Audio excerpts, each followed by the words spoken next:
She did not recognize her own house. That was the strangest part. Not the mud on her boots, not the borrowed dress that smelled of camphor and someone else's life, not the way she had rehearsed her new name on the mail coach until it stopped feeling like a lie. The strangest part was standing at the iron gate of Ashvale Park and feeling like a stranger looking in. The elms were taller. 3 years did that to trees. It did other things to people. Lenora Vane, she could not call herself that anymore, not out loud, not where anyone might hear, pressed her carpetbag against her side and told herself to breathe.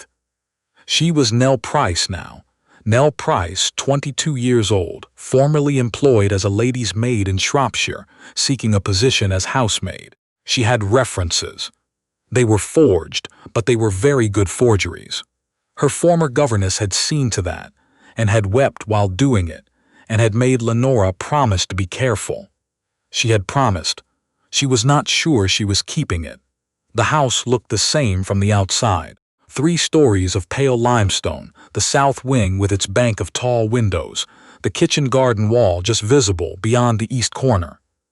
Her grandfather had built it. Her father had loved it. Her cousin had taken it.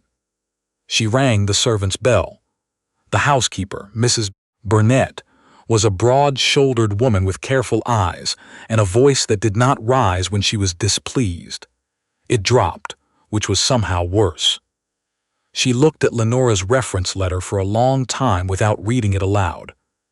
"You've worked in a larger household than this," she said finally. "Yes, ma'am. Why'd you leave?" Lenora had prepared for this. The family relocated to the continent. "I didn't wish to follow." Mrs. Burnett looked at her, not suspiciously, just thoroughly, the way a woman does when she has been managing a house for 20 years and has learned to read the difference between girls who are hiding something harmless and girls who are not. Lenora kept her hands still and her eyes level. She had been raised to look people in the eye. It was perhaps the one advantage her old life had given her that her new one required. "You'll start in the East Corridor," Mrs. Burnett said. "Fire's laid by 6. His Grace rises early. His Grace. So he was here."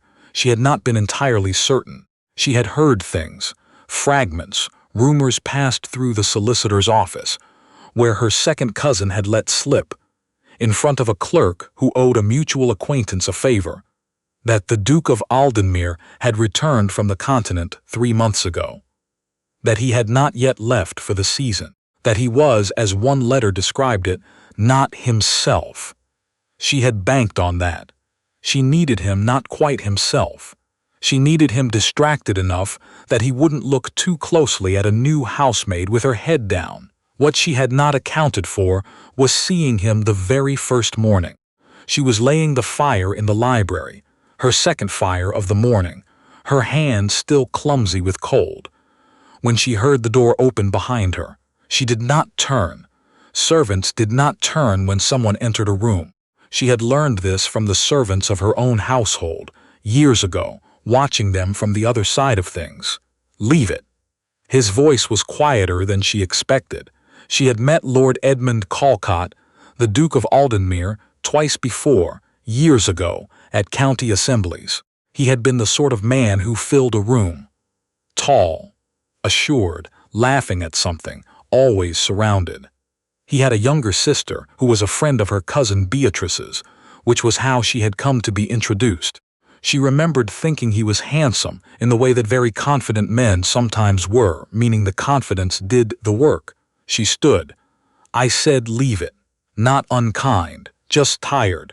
The room is cold enough. I prefer it." She stepped back from the grate and folded her hands. He crossed to the window. In the early light she could see that the rumors had not exaggerated. He was thinner than she remembered. The bones of his face were sharper, and he stood differently. Not with less confidence, exactly, but with a wariness that had not been there before. Like a man who had learned to track where the doors were, he did not look at her. "You're new," he said. "Yes, Your Grace, I arrived yesterday." "Where from?" "Shropshire, Your Grace." A pause. Outside, a blackbird started up in the elm nearest the window. "Do you know for this house?" The question stopped her breath for half a second. "No, Your Grace." He turned then and looked at her for the first time. She kept her eyes down, not all the way down, just enough. A housemaid's eyes, the eyes of someone with no reason to be looked at carefully. "No," he said, more to himself than to her. "Of course not." He went to the desk and sat down and opened something, and she understood she had been dismissed. She took her brush and her bucket and she left, and she did not let herself run until she was around the corner of the hallway. Her real name was Lenora Vane. Her father had been Sir Hugh Vane, the second son of the Earl of Aldenmere. Which was to say she had grown up adjacent to wealth, near enough to see it clearly, far enough to understand it was not quite hers. When her father died, she had been 19. When the lawyers came, she had been 20. By 21 she had understood, with a cold and clarifying precision, that her cousin Bertram had managed to have her father's will contested, on grounds that were technical, complicated, and almost certainly fraudulent, and that Ashvale Park, which her father had loved above almost everything, which her mother had died in, which Lenora herself had known like she knew her own hands, now belonged to someone else. Bertram had not moved in himself. He had leased it to the Duke of Aldenmere. She had thought at first that she despised the Duke for that alone, for being rich enough that he could rent someone's grief for a hunting season and not even notice. But then, she had found, in the papers, her father's solicitor had quietly preserved something the lawyers had apparently overlooked. A deed, not to the estate itself. Bertram had secured that, and it would take years and money. She did not have to fight it properly, but to a small parcel of land on the eastern edge of the property, a cottage, a stream, a stand of ash trees her grandfather had planted. Her grandfather had deeded it separately to her mother. Her mother had left it to her father. Her father had left it, in a codicil added 6 months before he died, to Lenora directly. Bertram did not know. Or if he knew, he had assumed she didn't. She needed proof the codicil existed. The original document. Her father's solicitor, Mr. Greening, believed it was somewhere in the house. In the estate papers her father had kept in the library, or possibly in the small strong-box that had sat for as long as she could remember in the top of the wardrobe in her father's study, the one with the brass fittings and the lock she had never had the key to. Mr. Greening was 73 and could not climb stairs without difficulty. He could not go looking himself, and the current occupant of the house was a duke who, whatever else he was not the kind of man you wrote to and asked to search through someone else's papers as a favor. So she had become Nell Price, and she had answered the advertisement for a housemaid, and she was laying fires at 5:30 in the morning and trying not to look at the room where her father had read to her on winter evenings, because if she looked at it, she would not be able to maintain the expression of a woman for whom this was simply a house. The other servants were not unkind. Cook, Mrs. Farrell, a small woman with flour permanently in her eyebrows, gave her the warmest spot near the kitchen range and asked no questions.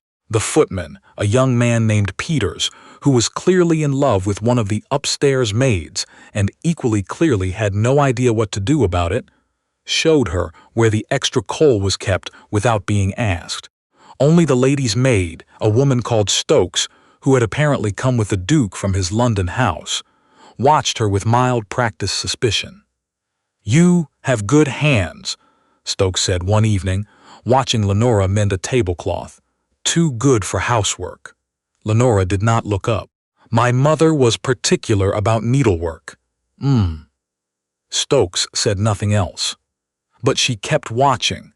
The harder problem was the library. She needed access to the estate papers, and the estate papers were kept in a cabinet in the library, and the library was the one room the Duke used, every morning, without fail, sometimes in the afternoon, occasionally in the evening. She had 3 weeks, perhaps 4, before Bertram returned from his shooting party in Scotland, and found her name on a servant's register, and the game ended. She needed to get into that library when it was empty. She also needed to stop noticing the Duke. This was the part she had not planned for. He was not what she had assembled in her mind during the months of scheming. She had built a figure, comfortable, oblivious, a man who had absorbed the trappings of someone else's loss without troubling himself about it, a placeholder for her frustration at everything she could not do directly. Edmund Callcott did not fit that figure. He was methodical. He rose before the household and read until the light was good enough to walk, and then he walked, alone for an hour, along the paths that Lenora's father had laid out, and which she had run down as a child.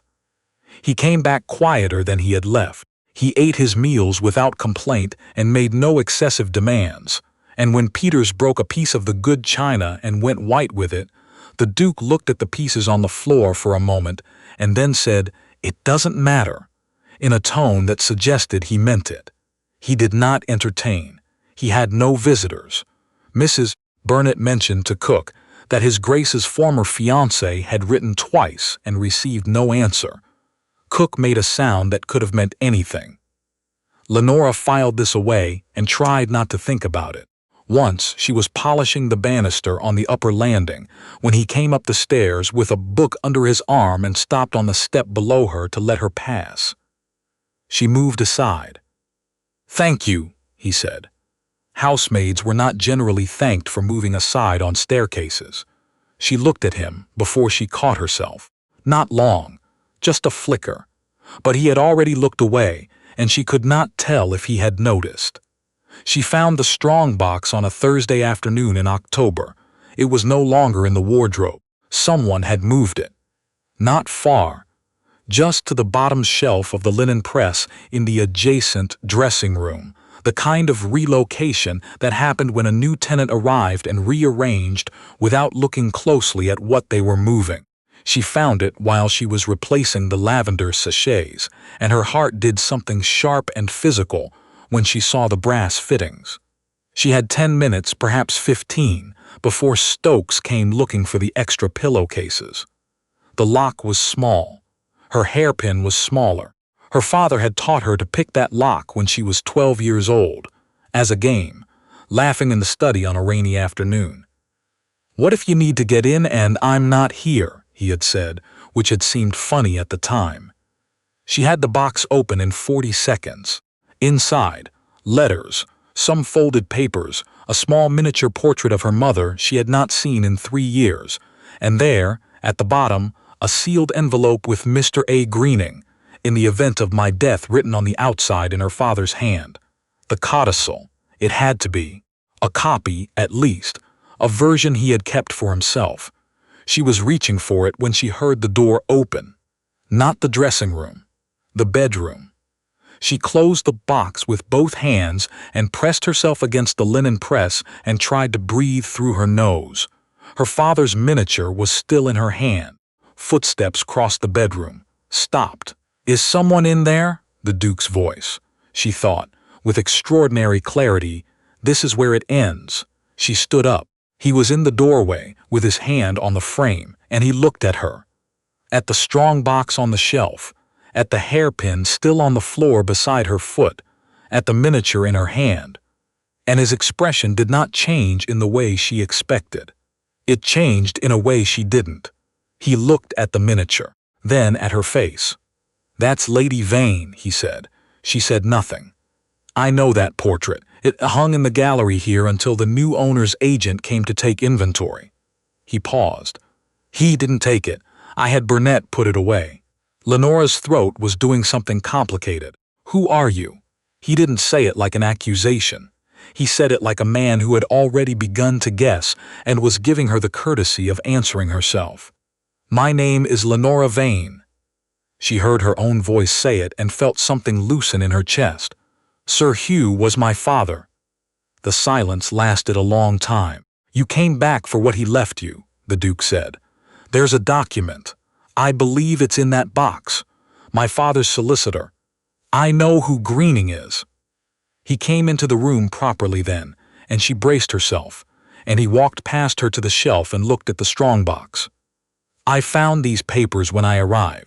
I had Burnett set them aside. I didn't open them because they weren't mine. She stared at him. I assumed eventually someone would come for them. He looked at her. I didn't expect you to be laying my fires. I didn't think I had another option. You could have written to me. She laughed, which surprised them both. Not a polite laugh, a real one, short and slightly desperate. Written to you. Your Grace, my cousin had that will contested inside of 8 months, and he has 3 solicitors and a judge he went to school with. I have a governess and a forged reference letter. He was quiet for a moment.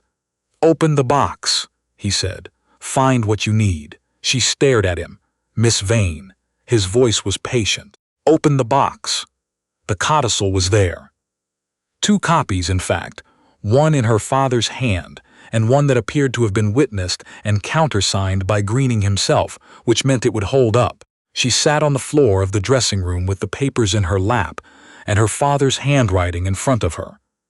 And she did not cry, but it was a near thing. The Duke sat in the chair by the window and waited. He did not leave. She had the sense that he understood she did not want to be alone in that moment, though she could not have explained how he knew. He had good taste, the Duke said, after a while. Your father. In houses. He loved it here. I could tell.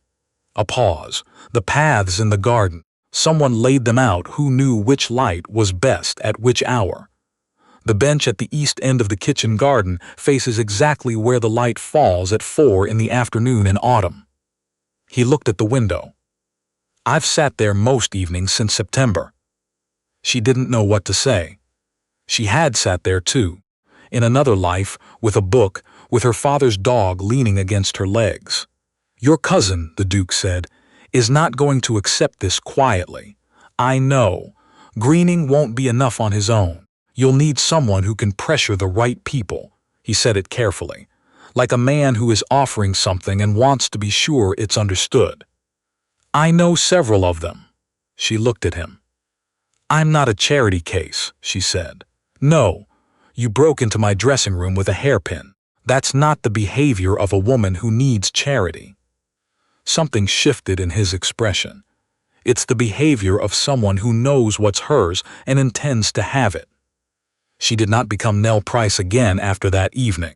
She stayed at Ashvale Park, openly now, as herself, which was a strange kind of homecoming, half grief and half relief. Mrs. Burnett, to her credit, rearranged her expression into something professionally neutral within about 30 seconds of being informed of the situation. Peters stared at his boots. Cook made an extra batch of shortbread, which was, Lenora came to understand, her expression of any strong feeling whatsoever. Only Stokes said, I thought so, and went back to pressing a collar, which was deeply irritating and also somewhat gratifying. The Duke wrote 3 letters in the week that followed.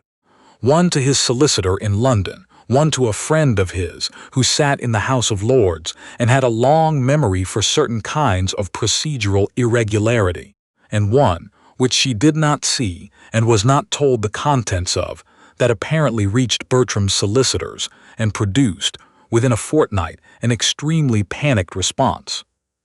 She was in the library when he told her. The library had stopped feeling like a crime scene by then, and had begun to feel like itself again. The shelves her grandfather had built, the window where the afternoon light came in at an angle in October, the desk where her father had worked, and where the Duke now read his correspondence. She was sitting in the chair nearest the fire with Greening's letter in her hand, and he was standing at the window with his, and it struck her that this was a companionable arrangement that had assembled itself without either of them noticing. They're willing to negotiate, he said. Bertram won't like that. Bertram doesn't have a choice. His case rested on the assumption that no one would look closely enough. He set his letter down. People tend not to when the person they're overlooking is a young woman without resources. She thought about that. You didn't overlook me. No. He looked at her steadily. "Though I should tell you that I recognized you before you recognized yourself to me." She sat up. "When?" "The second morning.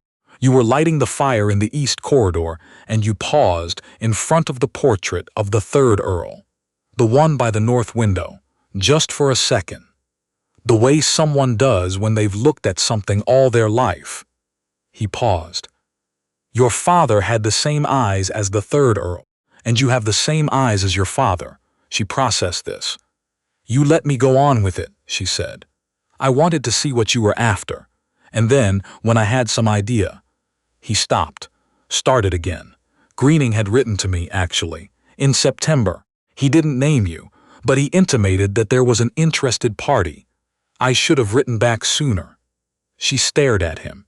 "You knew, I suspected, and you said nothing." "You said nothing," he pointed out. "I was following your lead." There was a pause in which she examined this information and tried to decide how she felt about it. "Why?" she said finally. He was quiet for a moment. He looked at the window. Outside, the light was doing what it did in late October, golden and brief, the kind of light that made you notice it because you knew it was almost gone. "I grew up with a house," he said, "an old one. We lost it when I was 14. Debts entail the usual disasters. I remember what it was to walk through the rooms and know that they wouldn't be mine." He turned from the window. "I know what that cost. I didn't want to take it from you faster than I had to." She looked at him for a long moment. She had come here with a version of him assembled from resentment and convenience. A figure to be worked around, a presence to be avoided. She had not expected someone who knew what it was to lose something and had kept her father's papers untouched on the chance that someone might come back for them. "Thank you," she said. "I don't think I've said that. You broke into my dressing room. We can call it even." The matter with Bertram resolved itself over the following 3 months in the way that legal matters do, when one side has money and patience and the other side has been behaving badly long enough that no one is particularly interested in defending him. Greening was satisfied. The small parcel of land, the cottage, the stream, the ash trees, was formally and legally Lenora's. It was not the whole estate. She did not have the house. But the house was still hers in the way that mattered, which was to say she knew it in the bones, which was to say she had come back to it and found it intact, and had sat in the library all through that difficult autumn and learned, slowly, that grief does not end when you recover the thing you were grieving. It just changes shape. The ash trees were still her grandfather's. The kitchen garden still had the bench that caught the 4 o'clock light. The library still had the portrait of the third Earl, with her father's eyes and whatever would come after. The Duke's lease ran through December. He did not leave in December. He had reasons, or he said he did. Correspondence, a matter with the estate farms, a surveying question about the Eastfield boundary that required local knowledge. Mrs. Burnett accepted these explanations with a face that said she accepted them professionally and had her own opinions. In January, he asked if he could renew the lease. They were in the library again. It had become their room without discussion, the way things do when 2 people keep being in the same place at the same time and neither of them leaves. She looked at him across the desk. "Why?" she said. He was quiet for a moment. "Because I find I don't want to leave," he said, "and I would rather ask you directly than invent another reason about the Eastfield boundary." She thought about the 12-year-old girl who had picked this lock in the rain while her father laughed.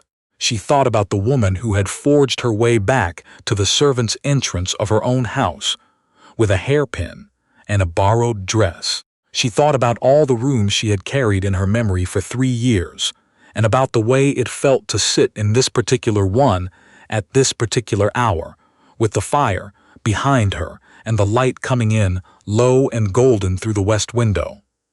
"There's no Eastfield boundary question, is there?" she said. "There is not," he said. "You've been inventing reasons. Since November, yes." She was quiet for a moment. "I don't need a tenant," she said. "The cottage is mine. I can manage. I know you can. But," she paused, "I find I don't particularly want you to leave either." He looked at her with the careful attention of a man who had learned, over a long and complicated autumn, that she said precisely what she meant and not one word more. "Then I won't," he said. They married in March, in the church at the edge of the village where her parents had married, where she had been christened, where her father was buried under the yew tree in the east corner of the yard. Greening came down from London for it, and nearly cried during the vows, and insisted on hosting a wedding breakfast at the inn that was almost certainly beyond his means and which she was not allowed to argue about. Mrs. Burnett organized everything with her customary precision and wept once, very briefly, when she thought no one was looking. Cook made 3 tiers of cake and would not accept thanks for it. Peters and the upstairs maid announced their own engagement the following week, which surprised no one except Peters. The library remained their room. They argued there, sometimes, about small things, the kind of arguments that come from 2 people with strong opinions and the comfort of being known well enough to have them. She kept her father's miniature on the shelf above the grate. He kept a photograph of his own childhood house beside it, the one he had lost at 14, small and a little faded. They looked well together, she thought, small portraits of losses that had become other things. The ash trees came into leaf in April, bright and new, and she walked out to the cottage in the early morning, with her boots wet from the grass, and stood at the edge of the stream, and thought about everything it had taken to get back to this particular patch of ground, the cost of it, the strange roundabout route of it, the way her father would have laughed at the part with the hairpin, and been proud of her, and then worried about her, all 3 at once, which was how he had always loved her. The Duke found her there because he had learned her habits and knew where she went when she needed to think. He stood beside her without speaking. The stream ran on. The ash trees moved in the light. She leaned her shoulder against his, which she had never done before in quite that way, not consciously, not as a gesture, just because he was there, and solid, and had stood beside her through the long process of getting her life back to something she could recognize. He leaned back. The morning opened up around them, quiet and early and theirs, and it was enough. It was, she thought, exactly enough.